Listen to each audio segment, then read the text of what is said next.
Hey, welcome back to Fat Mama Physics. In this video, we are going to talk about magnetic force acting on a moving charged particle. In this example, we will look at a cyclotron. Basically, these particle accelerators that get particles to move at really high speeds before they collide with another particle to look at different sorts of reactions. There's one here at UBC's Triumph, and you may also heard of CERN, which is the world's largest cyclotron particle collider, located in Switzerland. So let's take a look at how they work and what we can do to tackle this problem. So here we have a look like a circle-looking thing. So what happens in the cyclotron is you have a charged particle. In this case, we're going to have a hydrogen anion. And what they're going to start doing is notice that there are these two Ds. So this is imagine you're looking this at a bird's eye view. So these particles they'll start in the middle and they're stars. And they will first be accelerated through between these Ds to get a bit of speed. Well, of course, if we keep speeding it up, it's going to hit the other side of the cyclotron collider, or the cyclotron, which is not really useful. So what also has to happen is we also have to apply a magnetic field perpendicular to the direction in which this hydrogen anion is moving. In this case, this is an anion. Looks like it's going to be a negative charge. So if we apply the right-hand rule according to this path of motion, so on screen it's going to look different because the camera is a mirror image.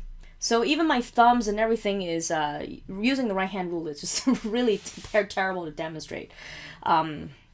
So please don't mind me while I'm doing this. You probably want to use your left hand for this if you're looking this on your page. So we have a particle here that we have a negative charge particle that is going to move in that, let's say, counterclockwise.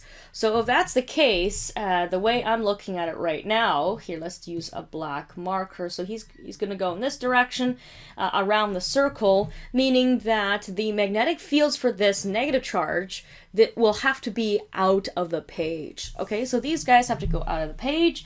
I am going to use red to show the direction of the magnetic field. I don't think it's required for this question, but I think this is good to practice anyways. So if you don't remember how to draw these magnetic field dots, think of it as the heads and butts of an arrow. So if the arrow is going at you, you see the head. If it's a butt, then it's the feathers on the back, which gives you the cross. So that's the direction of the magnetic field. So imagine a huge magnet above and below, since this is a bird's eye view. So here the charged particle is going to move around, and when it accelerates across this D, it's going to start to bend because of the magnetic field that is applied.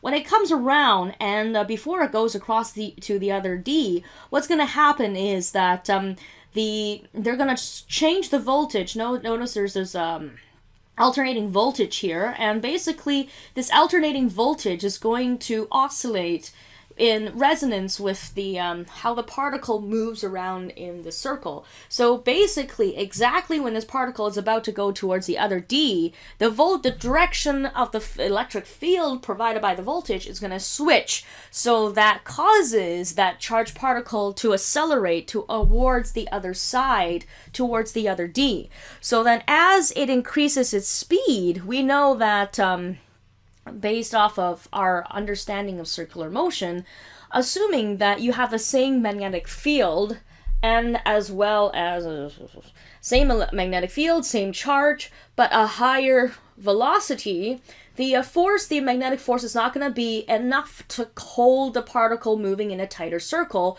So this charged particle is going to oscillate further and further away from the center. And of course, as it approaches the other half of D, it's going to get accelerated again because this direction of the the electric field is going to change to accelerate this particle. So it's going to go around and gets accelerated faster and faster, and to a certain point, it's going to be able to go around at this huge radius before it exits. It's able to exit the cyclotron, where it potentially will collide with some particle that we want for it to collide.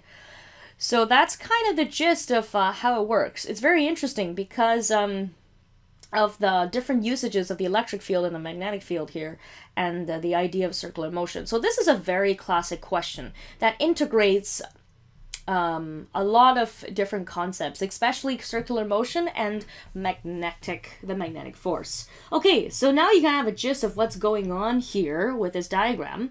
Let's take a look at this question. A circular particle accelerator uses magnetic fields to bend beams of charged particles. Yes, this allows them to reach phenomenal speeds in relatively small spaces. The cyclotron of UBC's Tron contains the largest of its kind in the world. It accelerates a beam of hydrogen anions to 75% the speed of light. Okay, so probably a good idea to start recording down some numbers. So that is basically 0.75 the speed of light, which is 3 times 10 to the power of 8. Okay, meters per second. I know I'm forgetting my units. Here we have a magnetic field. Okay, that's it's getting close to 1 Tesla, which is pretty high. Know that these speeds, the relative mass of hydrogen anion is this. So essentially what that means is particles going closer to the speed of light will start to gain mass, and that's a different topic, so I'll say that for later. When any sort of object, or mostly particles, approach the speed of light, the physics of how things start to happen are going to become a little bit different. It's going to, especially for mass, especially for length contraction and all sorts of other things, which this particular question is not going to focus on. So, but we are given this mass, so we just keep a note of that. And if it goes up to, so that's the highest speed, so I'm assuming that's the speed at the very outside of its radius. And it's asking exactly that. What is the radius at the outermost ends of the cyclotron? So if we imagine drawing a free body diagram of this particle right over here, it has a velocity in this direction. It has a magnetic field going out towards us. Therefore, there's going to be a force acting on this particle that is dependent on its charge, its velocity, and the magnetic field applied.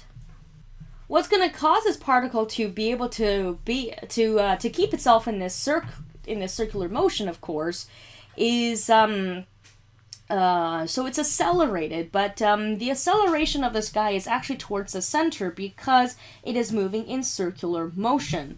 So if we use F net equals ma, or the F net here, this is going to be the mass of this object times the centripetal acceleration, and of course the only force that's acting on this object, keeping it moving in this circular motion, is the magnetic force. So that's going to equal to Fm, I'm saying that's going to be the magnetic force.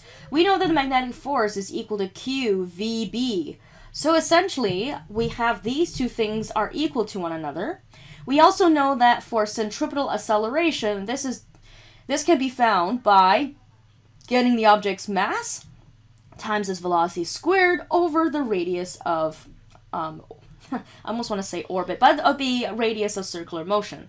So let's put some of these together. For example, this guy I can put in here.